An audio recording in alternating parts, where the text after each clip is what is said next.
Hello and welcome to the first round of the second round, the first match, I guess, of the second round of, as you can see in chat, the Ladderwars tournament.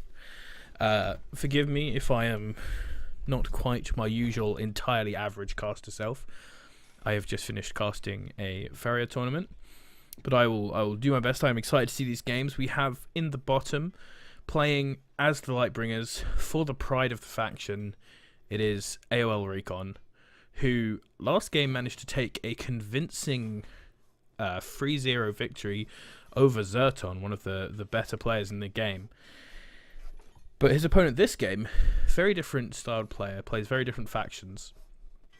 In the top left is Herzog von Little, as he is going as in this game, but this is TigerStyle. Do not be confused by him changing his Steam name, and he's starting with the Cranioids. TigerStyle is known both for his Cranioid play and for his Death Swarm play. I would not be surprised if we see both in this tournament. And color-wise, the reds are right for Cranioids. TigerStyle likes his red. It's probably going to be red both races he plays most games. And Recon in the lovely luscious pink over here. Very much liking this. Upgrading his first TC now. His second mining here. Zerton goes with this second faster mining. Even though I have seen some people do it other ways and try and get a less efficient double mine going here. And then another less efficient double mine going either here or between here. And TigerStyle, if I accidentally call him Herzog, I apologize for the confusion. TigerStyle is going for a heavily ground-based army. This is what I've seen a lot of Cranioids in matches like this doing against Lightbringers, and I'm not sure if it is the best way. I mean, not a matchup we see incredibly much, as not that many players play Lightbringers. But now that we're starting to see it a bit, I would like to see some more sort of air harassment play. I hope that TigerStyle goes for more of a varied composition than we have seen from the Cranioid play in this tournament with people like Zerton and Tarnation. And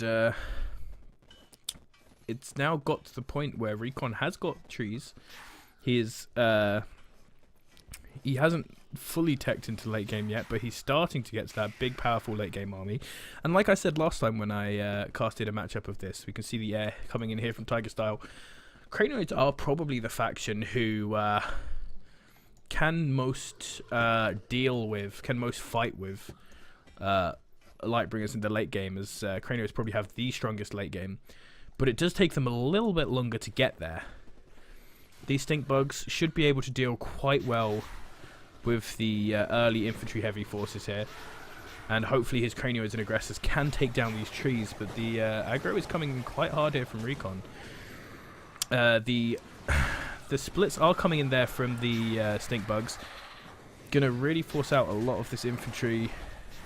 Although these Rangers on the back were not touched, and a lot of Cranioid infantry here who are not going to be good until he can squeeze out a few more stink bugs just to plug the gap in his army.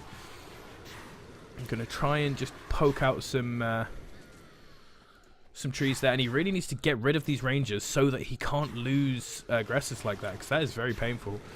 And right now Recon probably realizing that if this goes to late game with a good teched army from Cranioid, the Cranioids could be ahead, and so he's putting in all the pressure now. He has still a decent number of trees. These Rangers very annoyingly popping in and out of stealth, and will be very good at dealing with both these Cranioid infantry with their longer range and these aggressors, especially after the aggressor range nerf. So they will have to get in a bit closer to hit these trees, and these Rangers will be able to hit them. And one stick bucket at a time, not that scary. So this is looking like it's going to be a quick and powerful game one from Recon, honestly. He's putting a lot of damage into these original structures, and there is now a turret going down to try and help defend this.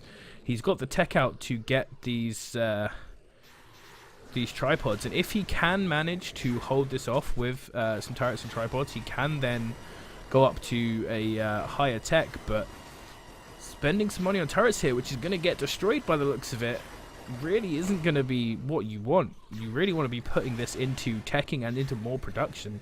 TigerStyle is stuck on one of each production, and it doesn't look like he's going to get anywhere further anytime soon, although he is now getting that defensive turret set up, which does seem like it is pushing Recon back. But you can see back home he has this huge army here if 8-Bit will decide not to break. Look at all of these sorceress towers. This is going to be a lot of production that he can push out. He even has a couple of defensive trees at home in case there is some sort of run by going into his main base.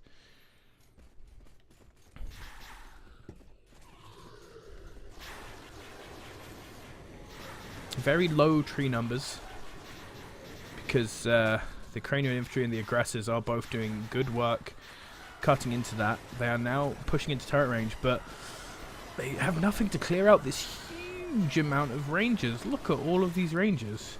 Is that coming from one ranger thing? Because now TigerStyle is starting to lose production, and at this point I think it's just lost. You're not going to be able to deal with this many trees without a more high-tech army. Blast bugs are coming out now, but just like in the Zerton game, it feels like too little too late. There is no air for TigerStyle anymore, and he's losing his production. GG thrown out from TigerStyle in a very powerfully taken first game from Recon.